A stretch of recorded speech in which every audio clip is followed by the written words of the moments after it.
Taïwan est aujourd'hui l'un des territoires les plus sensibles du monde.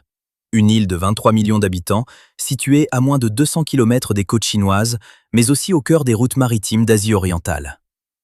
Pour comprendre pourquoi Taïwan concentre autant de tensions, il faut revenir à une histoire longue, marquée par la colonisation, la guerre civile chinoise, la guerre froide et la mondialisation technologique. À la fin du 19e siècle, Taïwan appartient à l'empire chinois des Qing. Mais en 1895, après la défaite de la Chine face au Japon, le traité de Shimonoseki cède Taïwan et les îles Penghu au Japon. L'île devient alors une colonie japonaise pendant 50 ans. Le Japon y développe des infrastructures et impose son administration, mais gouverne aussi l'île comme une colonie. En 1945, après la défaite japonaise dans la Seconde Guerre mondiale, Taïwan passe sous administration de la République de Chine, alors dirigée par le Kuomintang. Mais quelques années plus tard, la situation change radicalement. Sur le continent, la guerre civile oppose les nationalistes du Kuomintang aux communistes de Mao Tse-tung. En 1949, les communistes l'emportent et proclament la République populaire de Chine à Pékin. Le chef nationaliste Chiang Kai-shek se replie alors à Taïwan avec son gouvernement, son armée et une partie de ses soutiens. À partir de là, deux pouvoirs affirment représenter la Chine. Sur le continent, la République populaire de Chine se présente comme le seul gouvernement chinois légitime. À Taïwan, la République de Chine continue d'exister, mais ne contrôle plus que l'île et quelques territoires voisins. C'est cette situation politique non réglée depuis 1949 qui explique encore une grande partie des tensions actuelles. Pour Pékin, Taïwan est une province chinoise qui doit, à terme, être réunifiée avec le continent. Pour Taïwan, la réalité politique est différente. L'île possède son propre gouvernement, son armée, ses élections et ses institutions.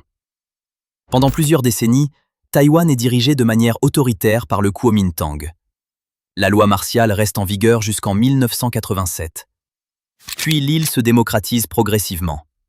En 1996, Taïwan organise sa première élection présidentielle au suffrage direct. Cette démocratisation change profondément la situation. Taïwan n'est plus seulement le refuge d'un gouvernement nationaliste chinois. Elle devient une démocratie séparée de fait du continent, avec une identité politique propre.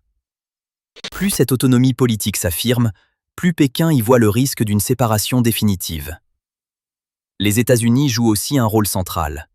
Pendant la guerre froide, Washington soutient Taïwan contre la Chine communiste. Puis, en 1979, les États-Unis reconnaissent officiellement la République populaire de Chine comme gouvernement de la Chine. Mais ils maintiennent des relations non officielles avec Taïwan, notamment à travers le Taiwan Relations Act, qui encadre le soutien américain à l'île et les ventes d'armes défensives. Depuis, la position américaine repose sur un équilibre délicat. Washington ne reconnaît pas Taïwan comme un État indépendant, mais refuse aussi qu'une solution soit imposée par la force. C'est ce qu'on appelle souvent l'ambiguïté stratégique. Aujourd'hui, Taïwan est également devenu indispensable pour une autre raison, les semi-conducteurs. L'île joue un rôle majeur dans la fabrication mondiale des puces électroniques les plus avancées. Ces composants sont essentiels aux smartphones, aux ordinateurs, aux voitures, à l'intelligence artificielle et à certains équipements militaires. Une crise autour de Taïwan ne concernerait donc pas seulement Pékin et Taipei. Elle pourrait perturber une partie importante de l'économie mondiale. Taïwan est ainsi à la fois un héritage de la guerre civile chinoise, un enjeu de souveraineté pour Pékin, une démocratie soutenue par Washington sans être reconnue officiellement, et un maillon central de l'industrie technologique mondiale. Comprendre Taïwan, ce n'est donc pas seulement comprendre une île. C'est comprendre comment une situation politique non réglée depuis 1949 peut devenir, au XXIe siècle, l'un des points les plus sensibles de la géopolitique mondiale.